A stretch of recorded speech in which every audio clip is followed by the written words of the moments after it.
네, 안녕하세요. 자, 여러분들 우리 지난 시간에 우편상식 한번 정리를 했었는데, 그럼 이 시간 지금도 지난 시간에 이어가지고 금융상식 쪽에 빠르게 정리 할 수 있도록 하겠습니다. 그래서 여러분들 뭐니 해도 가장 시험 수험 속으로 가장 필요한 게 여러분들 회독수를 늘리는 거니까 계속 반복을 하는 습관을 그렇게 좀 들이면 나중에 훨씬 더 빠르게 여러분들이 좀 정리를 할 수 있을 겁니다. 자, 여러분들 232페이지 금융경제 일반인데요. 자, 금융경제 일반 파트 이거는 여러분들 상품이랑 다르게 제가 봐도 거의 변동이 없는 파트라 가지고 여러분들 지금 좀 이렇게 잘 정리를 해 두시면 좋을 것 같습니다. 자, 232페이지. 자, 여기는 거의 출제 비중이 높은 파트는 아닌데 그래도 이제 상식 기본적인 어떤 일반 이론이니까 한번 살펴보도록 할게요. 자, 금융이란이라고 되어 있네요. 금융은 뭐다? 화폐 내지 자금의 어떤 융통을 의미한다라고 해가지고 쉽게 말하면 융통이라는 게 뭡니까? 남는 것은 모자란 쪽에다가 메워주는 거 있잖아요. 그렇죠? 그러니까 자본의 이전 그렇게 보시면 되겠고요. 자, 금융의 종류라고 해가지고 자, 금융활동의 주체는 가계, 기업, 정부, 금융기관 네 부분으로 대별될 수 있다라고 그렇게 지금 되어 있네요. 자, 금융활동의 주체에서 가계, 기업, 정부, 금융기관 경제활동의 주체라 그러면 우리가 가계, 기업, 정부, 해외 이렇게 하거든요. 근데 금융활동의 주체는 해외 대신 이렇게 금융기관 이렇게 들어갔습니다. 여러분들 이 파트에서는 그냥 중요한 건 아니니까 그냥 가볍게 보시고 중간쯤에 보시면 주의해야 될 게 있다라고 되어 있는데 자, 금융기관은 말 그대로 중간에서의 매개체예요. 그러니까 자본 공급자와 자본 수요자 사이에 그 자본을 연결해주는 하나의 매개체지 최종적인 공급자나 수요자는 아니다라는 것 정도만 좀 확인해 주시면 되겠습니다. 그래서 여타 세 주체 간의 금융의 중개 기능을 수행한다라는 거 그렇게 여러분들 확인해 주시면 되겠습니다. 그 다음에 여러분들 가볍게 쭉 읽어보시고 그 다음에 여러분들 233페이지에 보시면 이제 직접 금융과 간접 금융. 그냥 직접 금융은 말 그대로 직접 돈이 필요한 사람과 돈을 공급해 줄 수 있는 사람끼리 직접 거래하는 걸 갖다가 우리 직접 금융이라고 그러고 금융기관이 그 사이에 개입되는 거 그걸 우리가 간접 금융이라고 합니다. 자, 그 다음에 여러분들이 좀 알아두셔야 될 게 내부 자금과 외부 자금 정도는 체크를 해주셔야 돼요. 그러니까 내부 자금이라는 거는 자, 기업 내로부터 조달되는 자금이다. 쉽게 말하면 여러분들 기업에서 영업 활동을 해가지고 벌어들인 수익들 있잖아요. 그 수익을 갖다가 우리 기업 내부에서 차곡차곡 쌓아놓는 것 그걸 우리가 내부 자금이란다. 당연히 외부에서 돈을 융통하는 것보다 내부 자금으로 자금을 확보하는 게 바람직하긴 하겠죠. 그렇지만 내부 자금 같은 경우는 그 규모에 있어서 한계가 있을 수밖에 없다라는 그런 점이 문제가 있습니다. 그래서 내부 자금은 기업 내로부터 조달되는 자금으로 기업 이익의 내부 유보 그 다음에 고정자산에 대한 감가상각 충당금 이런 것들이 포함되어 있다. 그래서 내부 자금은 외부 자금에 비해서 당연히 비용, 코스트가 낮고요. 상환할 필요가 없기 때문에 바람직한 자금 조달 형태다. 반면에 비신축적이며 규모에 한계가 있다라는 그런 문제점이 있다. 반면 외부 자금은 기업 외부로부터 자금을 우리가 금융기관으로부터 빌리든지 아니면 증권 시장을 통해 주식 아니면 채권 발행 이런 것들은 다 외부 자금입니다. 그래서 이런 것들은 어떤 자금의 어떤 규모를 실현할 수 있다라는 거. 그러니까 많은 돈을 우리가 차용할 수는 있겠죠. 다만 그에 대한 부채 그런 상황에서 어려움 그런 것들이 문제될 수 있다라는 거 그렇게 좀 확인하시고요. 그 다음에 여러분들 직접 금융과 간접 금융이 있는데 자, 직접 금융 같은 경우는 직접 역시 마찬가지 금융기관이 개재되지 않고 직접 거래하는 거 그래서 직접 조달하는 방식 그게 바로 직접 금융이다 라고 그렇게 되어 있네요. 그래서 직접 금융은 그건 좀 체크를 하셔야 돼요. 보통 주식이나 사채 등이 매매되는 증권시장에서 이루어진다 라고 되어 있고요. 특히 이제 본원적 정권 관련해 가지고 요거는 아주 중요합니다. 본원적 정권은 여러분들 개념도 중요하지만 요거는 어디에? 직접 금융에 해당한다라는 거 꼭 알아두셔야 돼요. 그래서 직접 본원적 정권은 금융기관 이외의 주체가 발행하는 채무정서다라고 해가지고 이거는 직접 금융에 해당한다. 그렇게 좀 보시면 되겠습니다. 그다음 이제 간접 금융이라는 거는 여러분들 금융기관이 개재되는 거 매개되는 거 금융기관이 매개하는 거 그렇게만 좀 확인해 주시면 되겠습니다. 어쨌든 본원적 정권은 꼭 기억하시고요. 그 다음에 234페이지 보시면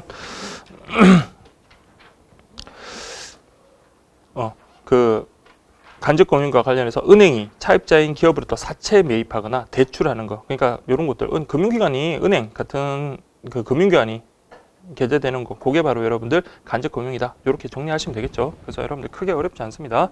자, 그 다음에 여러분들 보실 게 이제 금융시장이 있는데요. 금융시장이라는 것은 그냥 뭐 자본이 거래되는 장소, 그걸 우리가 금융시장이다라고 그렇게 보시면 되겠습니다. 그것을 자본이 거래되기 위해서 어떤 매개체가 있어야 될 거 아니에요. 그렇죠? 그래서 매개되는 상품을 우리가 금융자산 내지 금융상품이다라고 하고요. 그런 대표적인 금융상품이 바로 예금증서, 어음, 채권 같은 거다. 개념 정도만 여러분들 확인하시면 되겠습니다. 그동안 기출됐던 거 쭉 살펴봐도 여기는 뭐 출제가 한 2번 정도 됐던가요? 이 앞부분은. 그래서 여러분들은 꼭 개념 정도만 정확하게 그렇게 좀 알아두시면 될 것 같아요. 자, 직접 금융거래, 간접 금융거래라고 되어 있는데 특히 여러분들 중요한 게 직접 금융거래 수단이 뭐다? 주식하고 채권이다라는 거 그렇게 보시고 간접 금융거래 수단은 당연히 금융기관이 게재되니까 예금, 대출 등이 있다라는 거 그렇게 좀 구분하시기 바랍니다. 자, 그 다음에 여러분들 금융시장의 기능 관련해 가지고 그 금융시장의 기능은 여러분들 저 굵은 글씨 위주로 해서 기능을 각각 이렇게 좀 정리를 해 두셔야 돼요. 그래서 첫 번째가 금융시장의 자원 배분 기능. 자원 배분이라는 것은 자원이 필요한 곳에 적재조소에 이렇게 공급해 주고 그다음에 공급해 주는 거 그런 역할을 하는 거죠. 그 다음에 소비자 효용을 증진시키는 기능을 한다. 그 다음에 아무래도 위험을 분산시킬 수 있는 그런 기능도 하고요. 높은 유동성. 유동성이라는 건 여러분들 뭐라고 했나요? 현금화 시킬 수 있는 거라 그랬죠. 거래가 활발하다라는 거 그렇게 보시면 되겠습니다. 그 다음에 정보 수집하는 데 드는 비용과 시간을 줄여주는 그런 기능을 하고요. 그 다음에 여러분들 236페이지에 나오는 그 시장 규율 기능은 꼭 알아두시고 그 관련되는 사례까지 여러분들 좀 확인하시라고 했습니다. 그래서 합병했는데 갑자기 주식시장에서 주식이 폭락을 했다. 그러면 시장 자체에서 뭡니까? 그러한 합병 자체에 대해서 어떤 정도의 경고를 주는 그런 메시지다라는 거. 그런 것들은 하나의 시장 규율 기능이다라는 거. 그 사례까지 정확하게 구분하십시오. 예, 그렇게 보시고 그다음에 이제 특히 이제 출제의 가능성이 그나마 이제 높은 게 금융시장 요 관련해서 밑에 보시면 유형이 있잖아요. 그거는 여러분들 잘 구분하셔야 돼요. 그래서 첫 번째 이제 만기에 따라서 단기 금융시장, 자본시장. 자본시장은 당연히 이건 장기 금융시장이겠죠. 같은 말입니다. 자본시장. 그래서 장기 금융시장이 자본시장이다라고 하는 것도 먼저 알아두시고 그 다음에 금융수단의 성격에 따라서 채무증서 시장과 주식시장 그래서 채무증서와 주식의 어떤 장단점 같은 거 여러분 구분하시고 그 다음에 금융거래 단계에 따라 뭐 발행과 유통은 뭐 개념 찾는 거 그렇게 어렵진 않을 거예요. 그 다음 금융거래 장소에 따라서 한정된 어느 공간인 거래소 시장과 그런 거래소 바뀐 장외 시장으로 구분할 수 있다 해서 특히 금융시장 유형은 여러분들 출제 가능성이 상당히 높다라고 그렇게 보여지거든요. 그래서 여러분들 그렇게 좀 해주시기 바랍니다. 자, 오늘 수강생들이 좀 적어가지고 저까지 다운되는데 그러면 안 되겠죠. 제가 다 신나겠습니다. 저는 보통 끝날 때쯤에 막 신나가지고 막 흥분해가지고 그러면 수업 끝나면 되게 아쉽고 그러더라고요. 수업을 어제도 정말 좀 많이 했었거든요. 그래서 어제 밤까지 수업을 하고 너무 지쳐가지고 그 고속도로 휴게소에서 그 눈을 떠보니까 한 3시간 정도 휴게소에서 뻗어가지고 그렇게 있다가 또 밤에 자면은 또 못 일어날 것 같아가지고 그래서 뭐 다른 거 준비하는 거 좀 모드 작업도 좀 하고 그러다 보니까 아침에 그렇게 왔는데 몸이 상당히 좀 피곤하고 좀 축 처지는데 갑자기 여러분들도 너무 조용하니까 저까지 좀 처지는 면이 없지 않아 있네요. 그래서 좀 화이팅 힘내겠습니다. 저 파이팅이 있어야지 공부도 열심히 잘하고 공부도 잘 되죠. 자, 우리 볼게요. 자, 단기 금융시장과 자본시장이라고 되어 있네요. 그래서 요거는 만기에 따라서 만기 1년 이내. 자, 요거는 만기 1년 이내는 단기, 만기 1년 이상 또는 만기가 없는 것도 자본시장에 들어간다라는 까지 구분하시고요. 특히 여러분들 객관식에서 참 나오기 잘 출제될 가능성이 높은 게 단기 금융시장 같은 경우 있잖아요. 그 예시 있잖아요. 우리나라 경우 대표적인 게 콜. 그 다음에 여러분들 뭐 기업 어음시장, 그 다음에 양도성 예금이랑 한매 조건부 채권 그때 우리 뒤쪽에서 금융상품 공부할 때 정리를 했습니다. 이런 거는 단기다. 단기 금융시장이다라고 되어 있고요. 그 다음에 자본시장의 대표적인 게 여러분들 주식하고 채권시장이다라는 거 꼭 기억을 하시기 바랍니다. 채권시장과 주식시장 같은 경우는 장기 즉 자본시장이다라는 거 그렇게 보시면 되겠습니다. 그래서 특징을 살펴보면 이라고 되어 있는데 단기 금융상품은 만기가 짧으니까 아무래도 뭡니까? 금융 그 상품의 손실도 위험도가 작겠죠. 그렇죠? 근데 장기 상품 같은 경우는 그 사이에 많은 일들이 일어날 수 있는 거잖아요. 그래서 위험도가 더 크다라는 거 그것만 좀 구분하시면 되겠습니다. 그래서 장기 금융 상품 같은 경우는 다른 것들과 어떤 다른 파생 상품과 어떤 병행하는 경우가 대부분이다. 이렇게 좀 보시면 되겠습니다. 그 다음에 한편이라고 되어 있는데 단기금융시장과 자본시장은 중앙은행의 통화정책 효과가 파급되는 경로로서의 역할을 한다라고 그렇게 지금 되어 있네요. 그래서 시장, 그 단기금융시장과 자본시장 이런 것들을 통해 가지고 우리가 판단할 수가 있어요. 그래서 중앙은행에서 어떤 정책, 뭐 금리를 올린다든지 금리를 낮춘다든지 그런 것들을 통하면 시장에 당연히 그 영향을 미치겠죠. 그런 걸 통해서 우리가 통화 정책의 효과가 어떻게 나타나나라는 것을 확인할 수가 있습니다. 그래서 그 정도 가볍게 좀 보시고요. 그다음 채무증서 시장과 주식 시장이라는 거 그렇게 좀 구분 또 하셔야 되는데, 자, 채무증서라는 것은 한마디로 여러분들 채권이다라고, 채권이 거래되는 시장이다라고 그렇게 보시면 되겠습니다. 그래서 채무증서의 만기는 통상 1년 이내의 단기, 그 다음에 1년과 10년 사이의 중기, 10년 이상의 장기 이렇게 구분된다. 그래서 뭐 이런 것들이 채권 시장에 채무증서 시장에 해당한다라는 걸 그냥 가볍게 좀 보시고요. 자, 그 다음에 이제 중요한 게 주식 시장은 여러분들 당연히 좀 아시고, 그 다음에 여러분 좀 체크를 하실 게, 자, 유가증권 시장, 코스닥 시장, 자, 프리보드, 이건 기출됐던 건요, 꼭 좀 체크를 하십시오. 자, 프리보드, 종전의 제3시장이라고, 이게 상장 안 된 주식이 거래되는 거예요. 그래서 이것도 역시 주식 시장에 해당한다는 거, 그거 시험에 나왔으니까 꼭 기억을 하시기 바랍니다. 아까 우리 본원적 정권이 무슨 금융? 직접 금융과 관계된다라고 했듯이 우리 프리보드는 자, 우리 주식시장과 관계 있다라는 거 그렇게 좀 보시면 되겠습니다. 이제 특징 구분하셔야 돼요. 자, 채무증서를 가지고 있는 사람은 뭘 행사할 수 있다? 우선 변제권. 우선 변제권이라는 거는 다른 게 아니라 그냥 뭡니까? 자기 순위에 됐으면 돈을 달라고 할 수 있는 거예요. 그래서 그 회사가 망했습니다. 회사가 망했으면 그 회사 재산을 어떻게 처분을 하겠잖아요. 그 회사 처분에 대해서 내가 채권자로서 그게 참여할 수 있다라는 거예요. 근데 주식은 뭡니까? 회사가 망해버리면 주식도 가치가 하락함으로써 그게 뭡니까? 주식을 들고 회사에서 어떤 재산에 대해서 어떤 내가 투자한 만큼 내놔라 그런 거는 안 받아들여집니다. 그게 가장 큰 차이예요. 그래서 채무증서 소유자는 우선 변제권 행사할 수 있지만 반면 주주는 자녀 재산에 대해서 내가 투자한 만큼 내놔라는 건 아니고 그만큼의 뭐를 했다. 지분권은 있어요. 지분권. 근데 지분이 팍 줄어들겠죠. 그렇죠? 그래서 주식이 제가 100만 원치 투자를 했다면 그게 만약에 10분의 1 가치로 줄었다면 그러면 이제 10분의 1 가치밖에 없어지는 겁니다. 회사가 망하거나 그러면. 자, 따라서 주식은 채권보다 부도 발생에 대한 위험이 더 크다라고 그렇게 보시면 돼요. 그래서 채권은 내가 투자한 만큼의 그 금액만큼 물론 이제 다 전액 받지 못할 가능성도 있겠지만 어쨌든 그 정도는 보장을 해주는 거지만 주식 같은 경우는 그렇지가 않다라는 겁니다. 그래서 위험도가 더 크다라는 거 그렇게 좀 보시면 되겠습니다. 자, 또한 채무증서 소유자는 아무래도 미래의 현금 흐름이 안정적인 데 비해서 그러나 주주 같은 경우는 어떻습니까? 이게 회사가 잘 되면 주식값도 오를 거고 그 다음에 배당도 많이 받을 수 있을 거고 그리고 회사가 안 되면 뭡니까? 주식의 가치도 떨어지고 그러다 보면 배당은 못 받을 수 있겠잖아요. 그러니까 이거는 자산 가치 변동성이 크다라는 거. 요 문구 있잖아요. 이걸 꼭 좀 기억해 주십시오. 그래서 채무증서 소유자는 미래의 현금 흐름이 안정적. 그러니까 주식에 비해서 안정적이라는 거예요. 안정적이다. 반면에 주주 같은 경우는 안정적이지는 않잖아요. 위험도가 크니까. 대신 이제 자산 가치의 변동성이 크다. 그러니까 이게 오르락내리락 그렇게 하니까 그렇습니다. 그 다음에 여러분들이 이제 또 보셔야 될 게 전환사채하고 우선주 그걸 갖다 여러분 좀 보셔야 되는데 그게 이제 둘 다 복합적인 성격이 있다라는 거 그거 좀 확인하시고요. 그래서 전환사채 같은 경우는 원래는 채권인데 채권이 일정한 조건이 충족되면 언제든지 주식으로 전환되는 거. 그래서 채권과 주식의 어떤 복합적인 성격을 가지고 있다라는 거 그렇게 보시면 되겠고요. 그다음에 우선주 같은 경우는 이 특징을 꼭 좀 알아두셔야 돼요. 의결권이 없다라는 겁니다. 자, 우리 일반적인 주주 같은 경우, 보통주 같은 그런 주식은 뭐습니까? 자기가 투자한 만큼, 그러니까 내가 100주가 있으면 100개의 의결권이 있는 거예요. 그래서 대주주 같은 경우는 의결권이 되게 많겠죠. 그래서 어쨌든 의결권이 있어가지고 회사의 중요한 사항에 대해서는 주주총회를 통해서 결정할 수 있는 의결권이 있는데, 근데 우선주 같은 경우는 의결권은 없다. 대신 아까처럼 봤지만 우선권이 인정된다라는 거. 그래서 분배할 때 보통주보다는 우선적으로 뭡니까? 그 자기 투자한 만큼 가져갈 수 있게끔 하는 그 우선권이 인정된다. 그래서 아까 우선 변제권이 인정되는 거는 채권이라고 그랬잖아요. 채무증서. 그러니까 그런 복합적인 성격이 있다라는 점에서 전환사채와 우선주는 그런 특징이 있다라는 거 그렇게 보시면 되고요.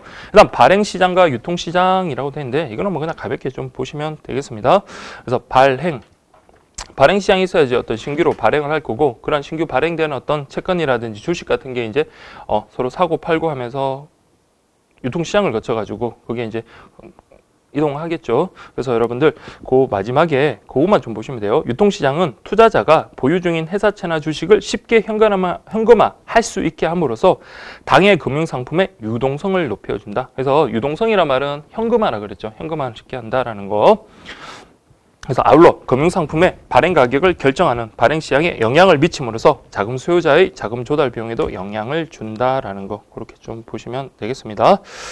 그래서요, 마지막 것도 한번 밑줄은 안 꺼있지만 좀 읽어보실 필요가 있어요. 그래서 투자자들은 발행 시장과 유통 시장의 가격을 비교해가지고 가격이 낮은 상품을 매입하게 되므로 유통 시장의 가격이 높으면 당연히 발행 시장의 가격도 높아지고 증권 발행자는 낮은 비용으로 소유 자금을 조달할 수 있게 된다라는 겁니다. 그래서 만약에 기업에서 돈이 필요해서 신주를 갖다가 발행하고 싶으면 신주 발행의 가액을 갖다가 어떻게 정합니까? 그럼 기존에 자신들의 지금 내놨던 유통되고 있는 주식의 그 가치를 갖다가 기준으로 해서 산정을 하겠죠. 그렇죠? 그래서 유통시장에서의 가격은 발행시장에서의 가격에도 영향을 준다라는 그 개념만 좀 체크를 하시면 됩니다. 자, 그 다음에 이제 특히 여러분들 요 거래소 시장하고 장외 시장, 요거는 이것도 중요하죠. 이거 중요합니다. 그래서 거래소 시장, 다른 말로 장내 시장이라고 그러고, 그래서 거래소 시장 같은 경우는 대표적으로 우리나라는 한국 거래소가 있다. 그래서 한국 거래소에서 우리 증권회사나 선물회사 등이 회원으로 가입해가지고 여러분들의 주식 같은 거 그런 것들을 거래를 할 수 있게 합니다. 그래서 장외 시장은 거래소 이외의 장소를 말한다. 그렇게 좀 보시면 되겠습니다. 그래서 그게 밑줄이 안 꺼져 있는데 그 장외 시장에 여러분들 보세요. 직접 거래. 그러니까 사자는 사람들 있잖아요. 매매 당사자들이 직접 만나는 그 시장. 그게 바로 직접 거래 시장이고요. 그 다음에 점두 시장. 요거는 거래소를 통한 게 아니라 딜러하고 뭐 브로커 같은 거 중간에 있잖아요. 제3자가 개입되는 거. 요걸 갖다가 우리 점두 시장이라고 하거든요. 그럼 여러분들 또 보세요. 점두 시장은 자, 거래소 시장입니까? 장외 시장입니까? 장외 시장이라는 거 꼭 기억을 해 두십시오. 그래서 장외 시장이다라는 거 그렇게 좀 봐두시고, 그다음 밑에 이제 밑줄에다가 굵은 글씨까지 써난 굵은 글씨까지 돼 있는데 그건 아주 중요하죠. 그래서 여러분들 보시면 거래 정보 투명성, 그다음에 거래 상대방의 익명성이 낮다. 자, 거래소 시장일까요? 아니면 장외 시장일까요? 장외 시장이죠. 그렇죠? 이건 같이 움직인다 했습니다. 장외 시장 같은 경우는 아무래도 투명성도 낮고 그 다음에 누군지를 알잖아요. 그렇죠? 그렇기 때문에 익명성은 낮아질 수밖에 없다. 그 다음에 그것도 중요하죠. 채권 같은 경우는 우리 대부분 장외 시장에서 거래되고 있다라는 정도까지 확인해 주시고요. 그 다음에 밑에 있는 우리 뭐 단기 금융상품, 콜금리라든지 기업어음 같은 거 내지 파생 금융상품 같은 거 이런 것 대부분은 장외 시장에서 거래된다. 여기도 좀 밑줄을 그으십시오. 그래서 장외 시장에서 거래된다라는 까지 그렇게 보시면 됩니다. 그래서 일반적인 우리 뭐 채권, 선물, 그 주식, 채권 같은 경우 그런 경우는 보면은 장내 시장, 그래서 우리 거래소 시장에서 거래되고 그 이외의 것들은 장외 시장에서 거래된다라고 그렇게 좀 구분하십시오. 자, 그렇게 보시고 그 다음에 우리나라 금융시장의 구조라고 그렇게 지금 되어 있거든요. 그래서 여러분들 전통적 금융시장은 만기에 따라서 단기 자본으로 구분하고, 자, 단기 그 시장에 해당되는 것들 있죠. 콜은 언제나 여러분 단기로 가시면 되고, 그 다음에 한매 조건부랑 양도성 예금 정서 같이 가시면 됩니다. 그 다음에 무슨 시장 같은 그런 것들 같이 가고, 그 다음에 자본은 아까 봤지만 채권하고 주식이다라고 그렇게 확인하시고요. 그 다음에 이중이라고 되어 있는데 그게 제가 밑줄은 안 그렸는데 기출을 했던 겁니다. 이중 채권 시장은 발행 주체에 따라 국채 시장, 지방채 시장, 회사채 시장, 금융채 시장, 특수채 시장으로 나눌 수 있다. 발행 주체에다 체크하시면 되죠. 그래서 국가에서 발행을 하면 국채, 그다음에 지방자치에서 발행하면 지방채, 회사에서 발행하면 회사채, 이런 식으로 발행 주체에 따라서 이렇게 구분한다는 정도만 확인하시면 됩니다. 자, 그 다음에 외환시장, 요거 체크를 하세요. 외환시장은 자, 환율을 매개로 이종 통화, 이종이라는 건 뭡니까? 종류가 다른 거죠, 그렇죠? 그래서 뭐 달러하고 우리 원화 하고 거래되듯이 이렇게 이종 통화가 거래되는 시장을 말하는데 전형적인 점두 시장이다라고 체크를 하십시오. 그럼 전형적인 점두 시장이니까 외환 시장은 어디입니까? 장외다. 장외에서 거래되는 시장이다라고 그렇게 보시면 됩니다. 꼭 좀 체크를 하십시오. 그 다음에 외환 시장 같은 경우는 은행 간 시장과 대고객 시장이 있는데, 자, 객관식으로는 이것도 체크를 해 두셔야 되죠. 그래서 일반적으로 외환시장 같은 경우는 은행 간 시장을 말한다. 그래서 은행끼리 거래하는 은행 간 시장을 말한다라는 까지 그렇게 정리하시면 되겠습니다. 자, 그 다음에 이제 뭐 파생 금융 상품 시장들이 요즘에 많이 확대되고 있다 정도 그렇게만 좀 보시면 되겠습니다. 자, 이렇게 보시면 뭐 기본적인 어떤 내용들, 뭐 금융 의미, 금융 시장과 관련된 내용들인데 그거 이제 정리된 게 그 뒤쪽에 보시면 표에 있잖아요, 그렇죠? 그래서 그거 뭐 한번 여러분들 확인하시면서 좀 보시면 되고 그동안 여기 기출됐던 게 2010년도, 그 다음에 12년도도 하나 있는데, 어쨌든 뭐 그 정도 하기만 하시면 될 것 같습니다. 근데 뭐 기출 안 됐다고 다시 안 보면 안 되니까 좀 나올 만한 것들 그렇게 정리를 하셔가지고 준비를 하시면 되겠습니다. 자, 241페이지 이제 금리고 관련해서, 금리라는 것은 말 그대로 어떤 원금이 어떤 기간에 따라서 비례해가지고 그에 대한 대가를 지급하는 걸 우리가 이자라고 합니다. 그 이자에 대한 그 비율 있잖아요. 이자가 그 원금에 대한 비율을 우리가 금리라고 한다라는 거. 그 개념은 뭐 여러분 아실 거고, 이게 시험에 나온다면 여러분들 막 지난 시험에 나왔지만 그 계산하는 문제 정도만 확인하시면 되고, 다만 이제 이번에 보시면 금리 결정구조. 자, 우리 경제 영역에 있어서 자유시장 경제에 있어 가지고는 뭡니까? 수요와 공급에 따라서 모든 것이 결정된다라고 그렇게 보시면 됩니다. 자본의 수요가 많다. 그러면 당연히 금리는 올라갈 것이고, 자본 수요가 낮다라 그러면 금리는 낮아질 겁니다. 반면에 공급이 많으면 금리는 낮아질 거고요. 공급이 적으면 금리는 올라가게 됩니다. 그래서 그 말이 저기 첫 번째 단락의 아래쪽에 그렇게 있는데, 그것까지 여러분들 뭐 밑줄을 그을 필요 없고 그냥 당연한 거니까 그렇게 좀 보시면 되겠고요. 그 다음에 금리 그 결정 관련돼 가지고 저기 242페이지에 제가 좀 정리를 해놨는데, 거기 보시면 경기 전망이 좋다. 아무래도 기업이 투자를 많이 해요. 기업이 투자를 한다는 말은 뭡니까? 기업에서 돈을 많이 필요로 하는 거잖아요. 그렇죠? 그럼 수요가 증가하게 되니까 따라서 금리는 상승하게 된다. 그러니까 이 흐름을 갖다 이렇게 정확하게 좀 봐두셔야 돼요. 다음에 가계 소득이 감소한다. 다음에 소비가 증가한다. 그러면 말 그대로 뭡니까? 가정에서 남는 여유 자금이 부족하잖아요. 그렇죠? 그러면 은행에 저축할 돈이 부족하게 됩니다. 그러면 공급이 줄어들게 되고, 공급이 감소하다 보면 당연히 금리는 증가하게 되는 겁니다. 자, 그 다음에 여러분들 물가가 오를 것으로 예상한다면, 자, 물가가 오른다면 그동안에 어떤 같은 이자를 받으면 돈의 오히려 실질적인 가치가 떨어지게 되거든요. 그렇기 때문에 더 똑같은 생활을 하기 위해서는 더 높은 금리가 더 높은 금리를 요구하게 되는 거예요. 그랬을 때도 금리가 올라간다. 그 다음에 돈을 받지 못할 가능성이 크거나 아니면 차입 기간이 길면 길수록 당연히 뭡니까? 금리는 올라가죠. 그래서 여러분들 뭐 제1금융권하고 제2금융권 뭐 또 사채 같은 거 보면 아무래도 신용도가 좋고 그런 뭐 담보가 확실한 사람 같은 경우는 제1금융권에서 여러분들 빌리면 금리가 그만큼 떨어지잖아요. 그렇죠? 그래서 그런 것들 이해하시면 되겠습니다. 그래서 요 지금 정리된 파트, 이게 이제 시험에도 나올 가능성도 어느 정도 있으니까 그렇게 좀 정리를 하시고요. 그다음에 금리의 여러 종류 관련해서 개념 정도만 좀 확인하시면 됩니다. 그래서 단리, 그다음에 복리까지 그렇게 좀 뭐 당연히 아실 거고, 원금에 대한 이자만 계속 차곡차곡 쌓이는 거고요. 복리는 뭡니까? 원금에 이자가 쌓이면 다시 그 이자는 뭐예요? 원금 이자, 합항에 대한 이자입니다. 그런 식으로 계속 쌓이는 걸 우리가 복리라 그러고, 명목금리, 실질금리 나오면, 실질이라는 말이 나오면 여러분들 물가 상승률 반영이라고 그렇게 보시면 되겠습니다. 그래서 내가 아무리 뭡니까? 적금을 넣어가지고 이자가 10%, 그러니까 금리가 10%인 상품에다가 투자를 했는데 실질적으로 물가가 20% 상승했다면 저는 오히려 금리를 그 기존의 그 약속된 금리에 따른 이자를 받더라도 뭡니까? 오히려 손해잖아요. 그렇죠? 그렇기 때문에 명목금리라는 것은 아예 물가 상승률 같은 거 고려하지 않고 단순히 그냥 이자만 고려하는 거고요. 실질금리라는 것은 자, 명목금리에서 뭘 뺀 거? 물가 상승률을 뺀 겁니다. 그래서 물가 상승률을 반영한 거기 때문에 실질적인 어떤 금리를 우리가 확인할 수 있는 거예요. 그래서 이렇게 보시면 됩니다. 금리가, 명목금리가 여러분들 10%인데 그 사이에 물가가 5% 올랐다, 물가가 6% 올랐다. 그러면 내가 실질적으로 받는 금리는 얼마라는 거예요? 4%. 알겠죠? 그냥 빼기만 하면 돼요. 여러분 계산 어렵게 생각하지 마시고 명목금리에서 그 물가 상승률을 빼기 하면 됩니다. 아마 더 디테일한 건 안 나오니까 그래서 빼서 그냥 계산한다는 정도 그렇게 좀 확인하시고요. 그 다음에 표면금리라는 것은 우리가 약정했던 금리 있잖아요. 그걸 말하는 거고, 겉으로 드러나는 금리. 근데 실효금리라는 것은 뺄 급 다 빼는 거 있잖아요. 뭐 이자, 그 세금 같은 거 완전 징수하고 우리가 실질적으로 수령하는 거, 실질적으로 받는 거, 그걸 우리가 실효금리다.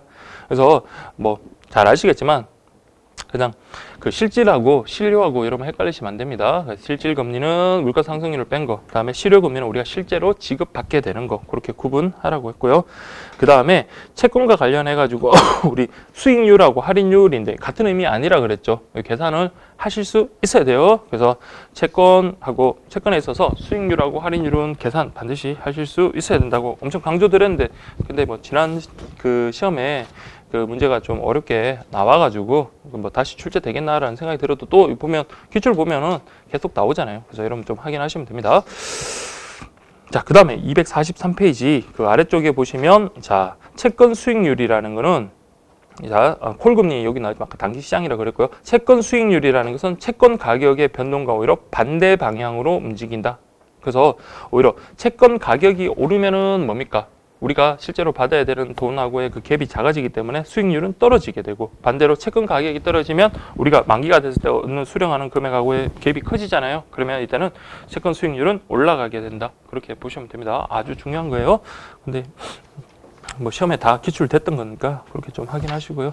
자, 그 다음에 244페이지 볼게요. 자, 244페이지 보시면 그 위에 그 기출됐던 거 있잖아요. 작년 그 2016년도 그 2016년도 지금 그러니까 7월 23일이니까 지금으로부터 10개월 전이었죠, 그렇죠? 10개월 전 기억이 새록새록 떠오르는데 저기 그 우리 뭐 요 도배업 측에서 그 기출 문제 그 이제 세 과목 그 기출 문제 관련해 가지고 제가 그 4회치까지 5회치까지 드렸는데 5회치 그 영어 문제가 빠졌다고, 영어 문제. 그래서 제가 그 그러니까 요 편집부에서 영어 문제 그거 좀 해설 좀 작년 문제 해설 좀 그 주실 수 있냐고. 그래서 제가 영어 담당하는 것도 아닌데 함부로 할 수는 없겠지만 4회까지 제가 해드렸거든요. 그래서 5회만 빠지면 좀 그래가지고 그래서 한 10개월 만에 어제 새로 또 보니까 기억이 새록새록 하더라고요. 근데 지금 그 기억으로 보면 문제 수준은 제가 말씀드린 고등학교 1학년, 2학년 정도의 모의고사. 그래서 제가 작년에 할 때는 그 홈페이지를 통해 가지고 여러분들 그 작년에 그 고등학교 모의고사 문제랑 해설이랑 된 걸 갖다가 여러분들 도움되라고 드렸는데 그 정도만 여러분들 하시면 될 것 같아요. 그래서 제가 또 기회가 되면 계속 그 좀 올려드리겠습니다. 그 모르겠습니다. 저희는 제가 그 보면 영어 이런 시험이 있으면 다들 이제 제일 먼저 잡는 책이 문법책을 갖다 잡는데 이 두 문제를 풀기 위해서 문법책을 잡을 만한 필요성이 있을까라는 생각이 들거든요. 근데 실제 문제 작년 문제 수준 보면 근데 작년에 좀 문법 문제가 하나 나오긴 했습니다. 근데 문법을 공부를 갖다가 그렇게 투자를 하고도 그 문제를 틀릴 수도 있거든요. 저같이. 저는 솔직히 문법에 대해서는 영어 문법에 대해서는 상당히 잘한다고 생각을 했는데도 이거 많이 생각하면 안 되더라고요. 그래서 그냥 모의고사 같은 거, 그 좀 실전 문제 비슷한 거 있잖아요. 그런 지문 정도 확인하시면 돼요. 수능 문제 같은 건 여러분들은 풀지 마십시오. 수능 문제 같은 경우는 그 지문 자체가 상당히 난해한 것들, 막 외국에서 어떤 논문이나 그런 것들을 막 활용하는 경우가 되게 많기 때문에 오히려 그런 것보다도 고등학교 1학년, 2학년 정도 딱 그 정도 수준이라고 생각을 했는데 뭐 계속 기출을 제가 보니까 그렇게 나오더라고요. 그래서 제가 그 해설 다른 거, 그 다른 거는 여기 책에도 뭐 수록이 돼 있으니까 상관없는데 19번, 20번 같은 경우 제가 그 뭐 게시판 그 톡이나 그런 쪽에다가 또 올려드리겠습니다. 그래서 확인만 한번 해보십시오. 아, 그러면 제일 좋은 게 여러분들이 보고 아, 이거 이렇게 준비하면 되겠구나라는 스스로 판단하는 게 되게 좋거든요. 그렇게 하시고 그 다음에 여러분 한자도 그래서 문제를 갖다 구하려고 그래도 아우 작년 문제 좀 막상 또 구하기가 어렵더라고요. 다행히 또 문제를 또 구해가지고 그 한자 문제 19번하고 20번 있잖아요. 그거 제가 한번 올려드릴 테니까 그거 여러분들 한번 보시면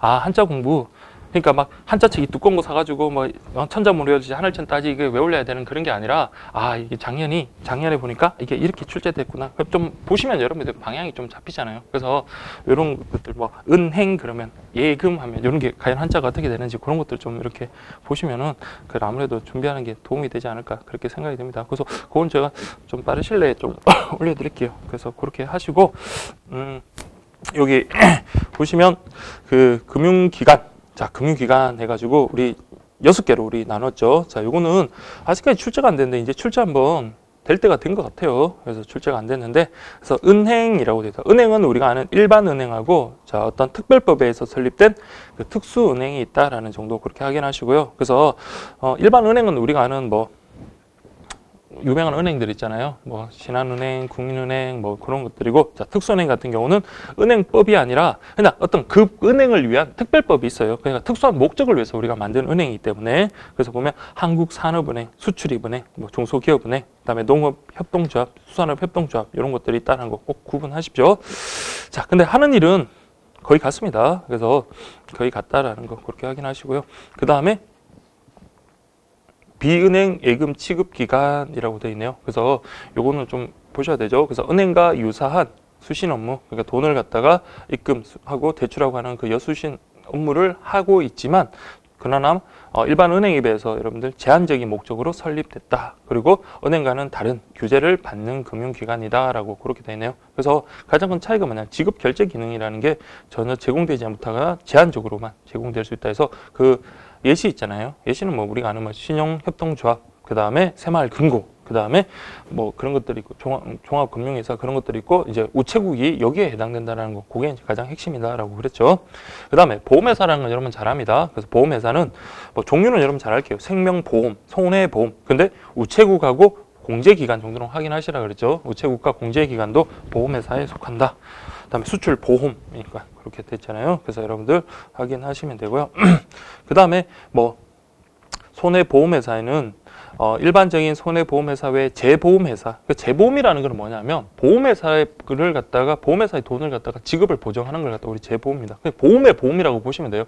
여러분들 만약에 보험회사에 보험을 들었는데 그 보험회사가 돈을 못 줄 가능성이 있잖아요. 그러면 그 보험회사의 돈을 갖다가 보험 드리는 건 바로 재보험입니다.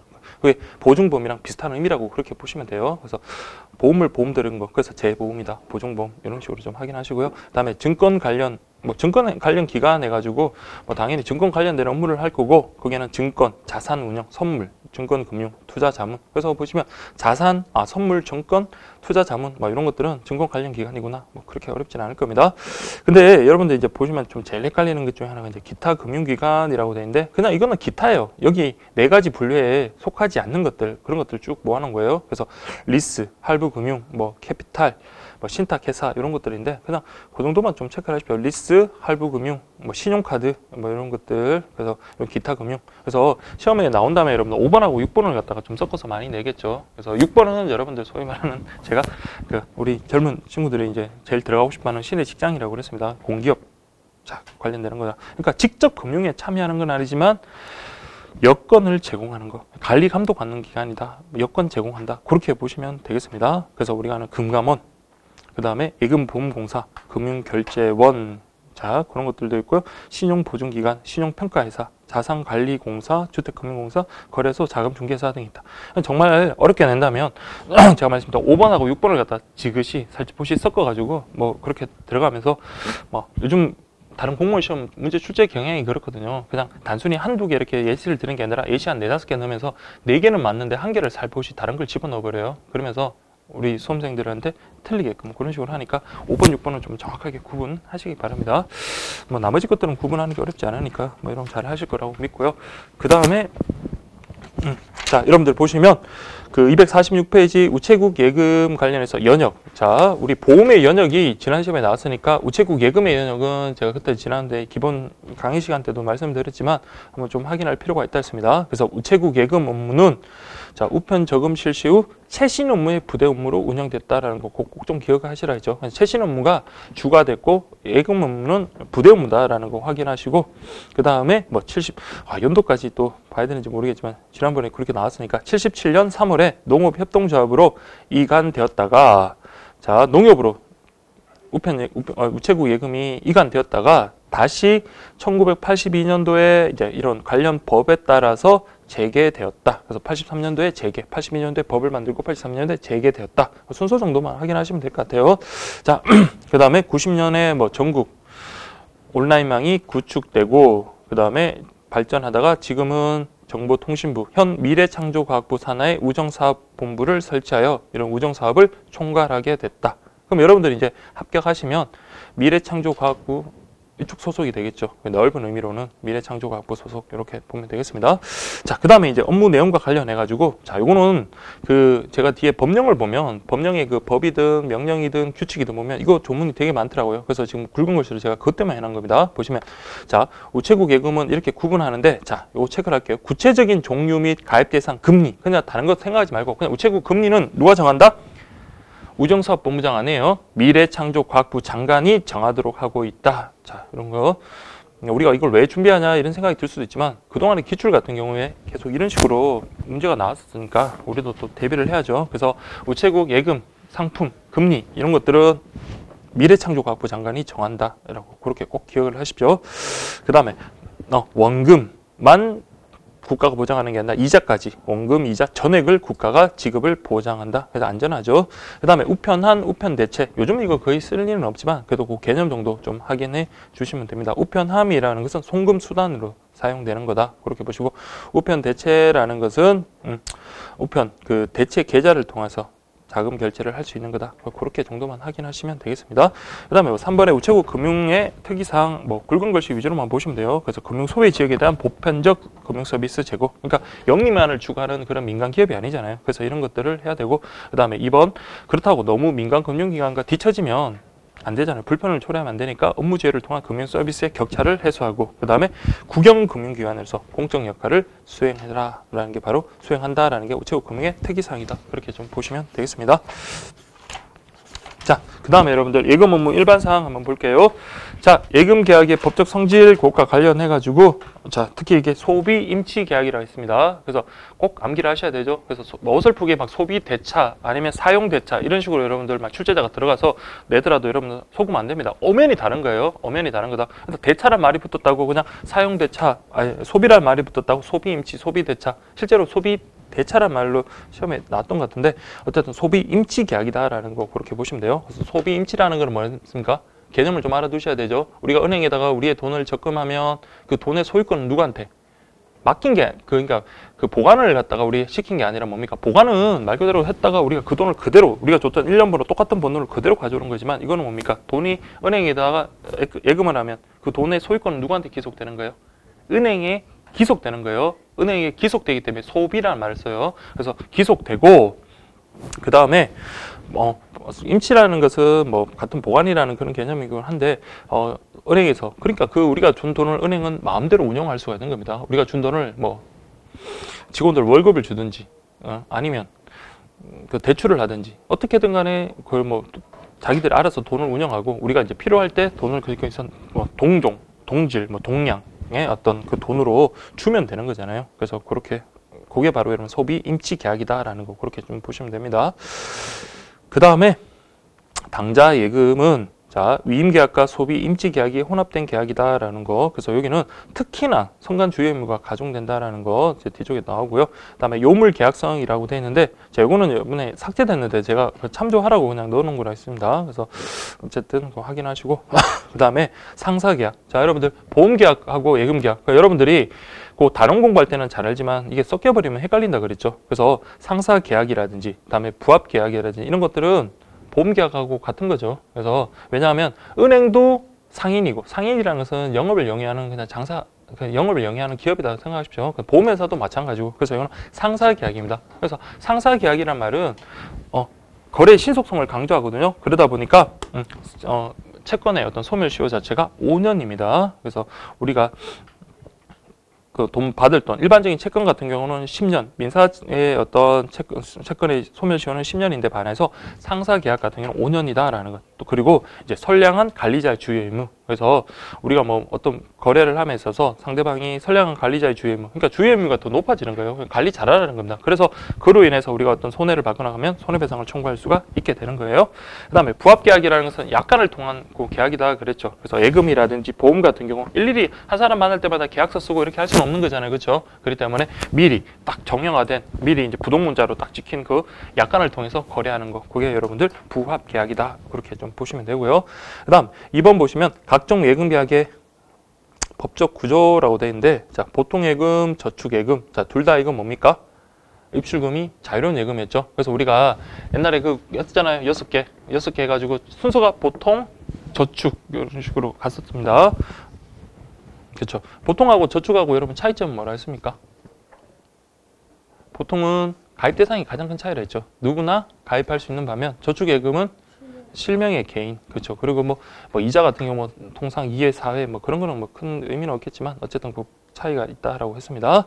자, 특히 다만 금융기관이 승낙하면 양도는 가능하다. 이거 아주 중요하다 그랬죠. 입출금이 자유로운 예금과 관련해서 질권 설정은 안 됩니다. 그렇지만 양도 같은 경우는 금융기관이 승낙하면 가능하다. 그래서 뭐 지난번에도 설명드렸지만 질권이라는 건 여러분들 한마디로 말하면 전당포라 그랬죠. 그러니까 우리가 통장을 갖다가 담보로 돈을 빌리는 거 이거는 안 된다는 거예요. 질권 설정 그건 안 되고 다만 양도는 가능하다. 그러니까 내가 채권자에게 통장을 갖다가 양도를 하는 거는 가능합니다. 그 대신 그 금융기관이 승낙을 해야 된다라는 거, 그 차이 정확하게 구분하십시오. 그 다음에 예금 채권의 소멸시효는 입금 또는 출금이 있는 때부터 새로이 진행한다라고 되어 있어요. 그래서 이게 만약에 사례로 나온다면 여러분 뭐 아시겠지만 마지막 거래가 있는 날부터 아까 우리 소멸시효가 몇 년이라 했어요? 5년이잖아요, 그렇죠? 그래서 제가 만약에 00년 뭐 1월 1일이라고 할게요.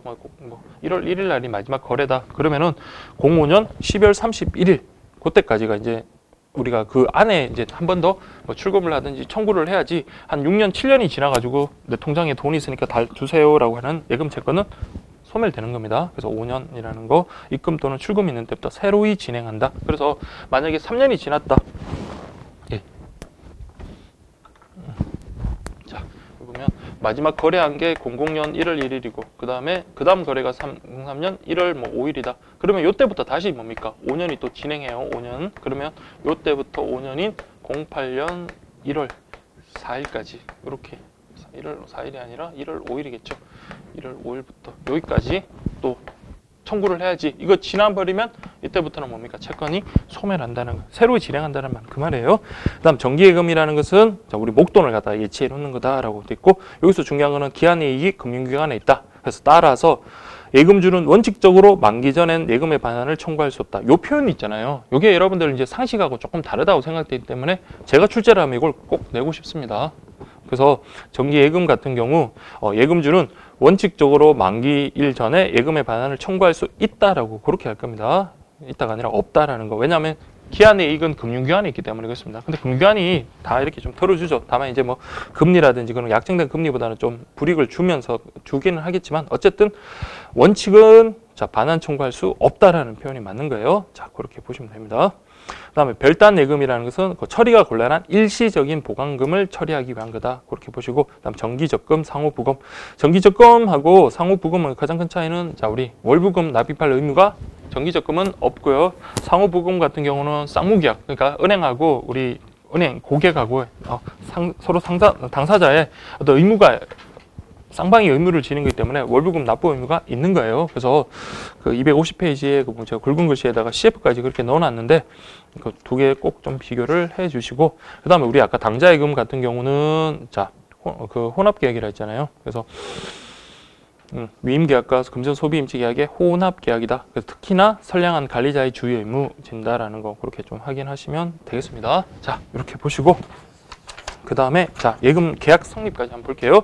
자 예금 계약의 성립이라고 해가지고 뭐 현금에 의한 입금 돼 있는데 자 여기서는 아까 우리 앞에서는 요물 계약이라고 그렇게 지금 되어 있었잖아요. 요물 계약. 근데 지금 빠졌다 그랬어요. 그렇지만 아직까지 예금 거래 기본 약관도 역시 어떻습니까? 당사자가 약속하면 그대로 예금 계약이 성립하는 게 아니라 뭐까지 돈을 받아 확인하면 그때부터 예금 계약이 성립한다라고 또 하기 때문에 여기서 예금 거래 기본 약관도 요물 계약, 요물 계약으로 본다라는 거 그렇게 좀 보시면 되고요. 근데 낙성 계약이면 뭡니까? 당사자의 의사의 합치만으로 계약이 성립하는 거예요. 저 오늘부터 여기 통장 뭐 이런 상품에 통장 개설하려고 그러는데요. 그러면 그쪽 금융기관 직원이 뭡니까? 예, 알겠습니다. 아니면 뭐 금융기관 직원이 안 되면 그 담당자 그 지점장이나 그런 사람이 승낙을 해주면 그때부터 예금계약이 성립하는 게 낙성계약이고 당사자의 합의 말고 합의 외에 뭐 어떤 물건 같은 걸 인도를 해줘야지만이 되는 게 바로 요물계약이라는데 우리 예금계약은 요물계약이다. 이게 그거랑 차이 있죠. 보험계약 같은 경우는 여러분들 어땠습니까?